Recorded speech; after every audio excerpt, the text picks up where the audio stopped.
Lumion 11.3, você sabe, deu muito ruim. Ele tem sido descontinuado como uso em projetos em escritórios de arquitetura. E aí talvez você pense e fale, não, Edward. Inclusive eu ouço isso de vez em quando de pessoas que não são do estado de São Paulo, enfim, ou não são aqui da capital. Ah, Edward, mas nem todo mundo é São Paulo. Aqui estou procurando estágio. De cada 5 escritórios de arquitetura, 5 pedem conhecimento em Lumion. Assim, e os 5 usam versão pirata. Você acha que isso vai pagar as contas do Lumion? Não. Aí você fala, não, mas o Lumion vende bastante, tem bastante empresa que escolhe. Na verdade está havendo uma debandagem, né? Está havendo uma descontinuidade do Lumion como ferramenta, porque além da concorrência ter aumentado, né? Você tem, como eu já disse, D5 Render, Twinmotion, Unreal Engine, você tem aí o Corona, você que é tudo bem, Corona é um sistema de renderização, ok, mas ele é mais custo-benefício. Você tem aí o Enscape que está em ascensão, que está bastante aí em evidência, né? Sem contar o Arnold, entre outros sistemas de renderização e programas de composição de maquete eletrônica, né? Eu entendo porque veja bem, eu sou bem imparcial. Tanto que aqui no canal tem curso de tudo, né? Tem curso tanto do Lumion, do Twinmotion, Unreal, Enscape e por aí vai. Só que o que acontece? Eu entendo porque que o projetista, o profissional, o arquiteto em si, ele quer praticidade, ele precisa otimizar o tempo, ele precisa entregar o projeto no prazo e com o melhor resultado possível. Eu entendo, veja bem, não condeno, tá? Eu entendo porque que alguns são meio que fanboys do Lumion, etc. Mas eu quero que você entenda melhor que não só tem opções no mesmo nível do Lumion e que a curva de aprendizado é no mesmo período, né? O Lumion, se você jogar ele na mão de um estagiário que tenha 2 neurônios, ele consegue destrinchar o Lumion em um dia. Isso é fato. Óbvio que a direção de arte, como profissional, quem vai acabar tendo que refinar depois o projeto vai ser o arquiteto, né? Ou o projetista, design de ambientes, dependendo aí do projeto envolvido e profissionais, tá ok? Mas o fato é o seguinte, é a política de preço. E o que acontece?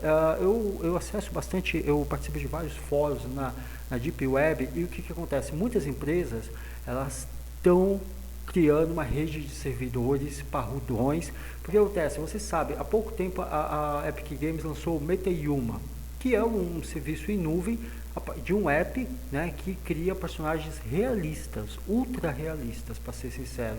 E, inclusive você pode acessar o link do curso aqui abaixo. Mas o fato é que muitas empresas estão começando a migrar os seus programas, que antes você tinha que instalar no computador, para que rodem em servidor. Isso faz sentido. Por quê? Observa, pensa comigo. E o que isso tem a ver com o Lumion? Hoje o Lumion, o valor dele é inviável para pelo menos 90% dos escritórios de arquitetura, tá? Não importa se primeiro ou terceiro mundo, tá? Então, enfim, hoje ele é inviável.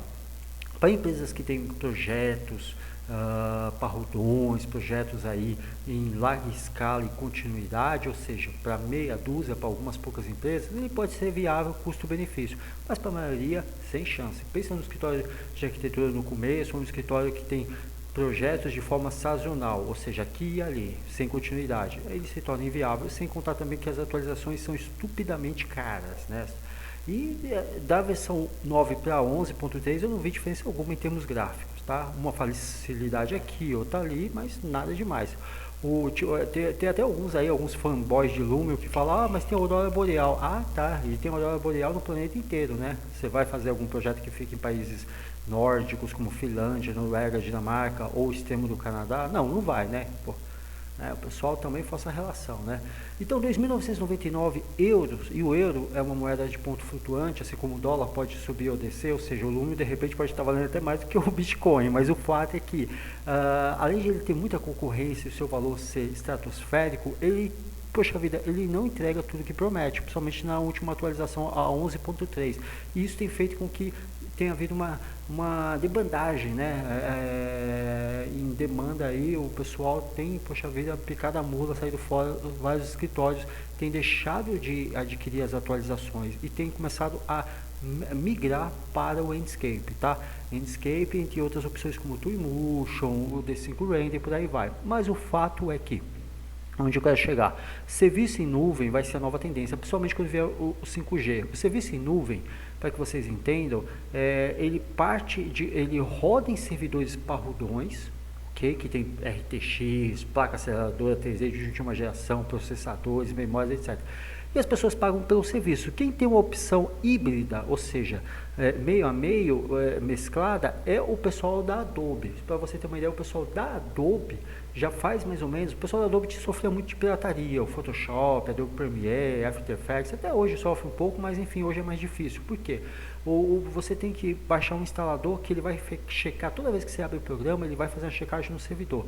Então você faz o download do programa, né? No caso da Adobe, ele faz, toda vez que você abrir, ele vai fazer a checagem no servidor da Adobe. Então é um serviço em nuvem, tá?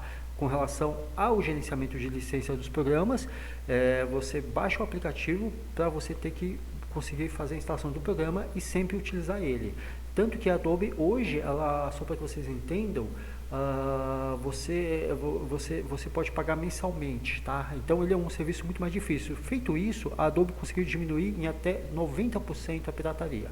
A Autodesk também fez isso. Então eu tenho todo um sistema, uma plataforma em nuvem, onde as pessoas vão, baixam o aplicativo, baixam o instalador, e esse instalador vai gerenciando as licenças e acessos aos programas, tá? Então isso daí a Autodesk e a Adobe já fizeram. Muitas outras empresas estão começando a preparar servidores parrudões, tá? Isso é o que tem enrolado nos bastidores, nas Big Techs. Se você acessar os fóruns de desenvolvedores, quem participa desses fóruns são pessoas que trabalham nessas empresas, todo mundo que está vendo. Isso inclusive vai ser formalizado esse ano. A maioria das grandes empresas vão migrar por seus serviços rodarem 100% em nuvem. Então eu nem preciso instalar no computador. Tá? Óbvio, isso vai ser uma transição natural, mas não tenha dúvida, a partir do 5G, que está sendo implementado no mundo, e no máximo aí, olha, até ano que vem vai ter 5G no Brasil. Então, como a gente é atrasado, então você deve imaginar que no máximo, por exemplo, a Ásia é tudo muito acelerado, Estados Unidos, Canadá, parte da Europa, você deve, vamos jogar aí bem alto, no máximo em 3 anos, todos os aplicativos, todos os programas que antes rodavam em computador, vão estar rodando em nuvem. Isso vai fazer com que a pirataria praticamente zere. Por quê? Pense no Netflix. Antigamente você não, né? Mas quem comprava pirata, antigamente ia na barraquinha, pegava um DVD e assistia em casa. Hoje o preço de pagar um DVD pirata é o preço de assinar um serviço de streaming, como o Amazon Prime, Netflix, Disney Plus, etc. E você tem lá zilhões de conteúdo que semanalmente são atualizados. Então, quer dizer, o serviço em nuvem, ele destrói a pirataria, né? E isso eu tenho certeza que não só as principais empresas já estão migrando, né? Como também, olha só que interessante, e se torna tudo até muito mais prático, né? Inclusive o MetaHuman, que é o curso gratuito nosso, acesse o link aqui abaixo, ele roda 100% em nuvem, e eu mostro isso na prática. Agora, com relação ao Lumion, uma saída para eles, que está sendo especulada nos bastidores, tá? Está sendo especulado nos bastidores, é colocar o Lumion em nuvem, porque aí você ia acabar com a pirataria. O cara aqui, e aí as opções que eles estão estudando é assinatura mensal, tá? Que seria algo em torno de 99 libras, caro pra caramba ainda do meu ponto de vista. Ou então rodaria em nuvem, assinatura mensal, ou pagaria da mesma forma os 2.999 euros e beleza, você teria acesso durante um ano, tá? Vale lembrar, é só durante um ano, tá? Então, assim, o pessoal do Lumion, eles estão pensando em migrar o Lumion para nuvem, para rodar 100% em nuvem, ou seja, eles teriam, óbvio, você tem que fazer um investimento parrudo em servidor, porém você ganha, a médio prazo você já consegue pagar os servidores e ter lucro por conta dos serviços de assinatura. Então, existe essa grande possibilidade, e aí o pessoal que usa pirata vai se dar muito mal. Porque quando você faz a checagem, eu não vou conseguir acessar o login, não. Porque o que acontece? Quando você faz um acesso em nuvem, você consegue locar, você consegue fazer com que haja apenas um acesso por vez, por licença, ou seja, não adianta pegar o login e senha de outro, e ele também consegue pegar o ID da máquina. Sim, o ID da máquina. O ID é baseado no processador, talvez você não saiba. Cada processador é único, mesmo que em linha de produção, mesmo que um processador de mesma configuração, não sei se você sabe disso, o processador ele é único, ele tem um código como se fosse DNA, que é físico, não tem como hackear, é físico, não tem como emular, não tem como usar um freeware, etc. E essa tecnologia, a Autodesk Autodesk e Adobe já usam já faz um bom tempo, tá? Nasceu essa tecnologia, nasceu nos anos 90 pela Silicon Graphics, mas aí é papo para outro dia. O fato é que o que eles estão pensando em fazer, o pessoal da Lumion, para poder tentar segurar um pouco a galera que está vazando, é tentar implementar nos próximos 1 ano e meio, 2, se eles ainda estiverem no mercado, esse acesso remoto, esse acesso a partir do servidor, ou seja, obrigatoriamente você teria que estar sempre conectado e com uma boa conexão, e rodaria tudo em servidor, tá? Rodaria tudo em nuvem.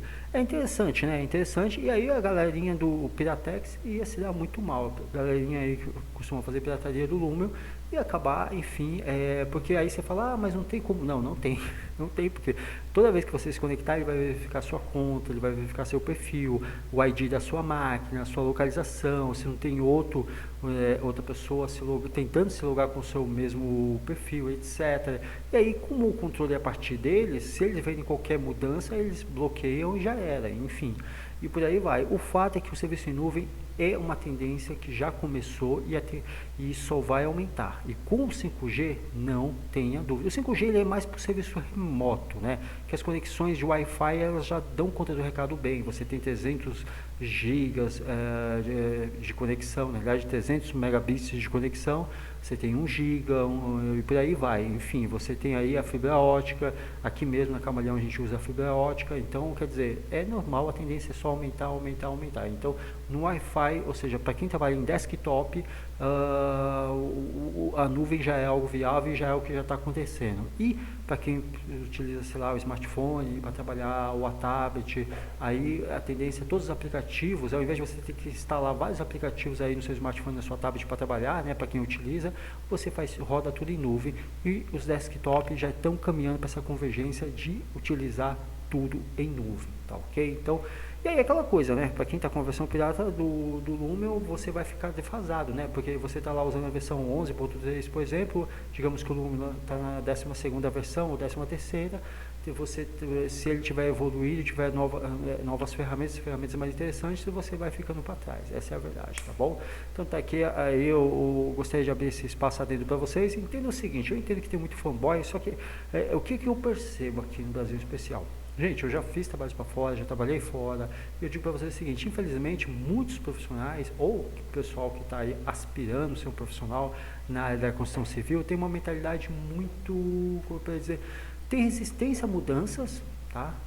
Primeiro, tem resistência a mudanças, o brasileiro na sua grande maioria tem muita resistência a mudanças, ele quer sempre mais do mesmo, né? Então é pouco inovador, tá? Então, primeiro tem resistência à mudança, segundo, percebo que tem muito a questão da preguiça mesmo, né, da curva de aprendizado. Então o cara quer uma coisa que ele aprendeu em um dia, e até aí tudo bem, sem problema algum, mas mesmo que tenha uma opção bem melhor, que de repente demande uma semana, 2 ou 3, aí ele não quer, aí ele tem uma resistência, né? Então, por exemplo, se alguém chegar e lá fora se pensa diferente, lá fora se pensa da seguinte forma: o que vai resolver, e vai resolver bem, e vai resolver para sempre. Então lá é normal pesquisar sempre novas soluções. Inúmeras vezes eu tive que pesquisar novas soluções, tá, para projetos tanto lá fora quanto aqui de dentro, inúmeras vezes. Isso fez com que, até porque da minha cultura como profissional que sou, formado em ciência da computação, né, uma das minhas formações, é super comum ter que pesquisar algo que nunca você trabalhou para você criar uma solução, né? Programas, aplicativos, linguagens de programação, etc. e tal, são meras ferramentas. Você tem que ter isso em mente. Eu pesquiso ferramentas para conseguir criar a solução que mais se adeque ao meu cliente. Claro que tudo isso tem que valer a pena, né? O fato é que aqui se tem uma resistência muito forte a novas soluções, a algo inovador, e principalmente preguiça. Não estou generalizando, só estou falando que boa parte do bolo é assim. E você sabe disso, tá bom? Então fica à vontade aqui para poder deixar comentários, dicas e sugestões. Muito obrigado pelo seu tempo.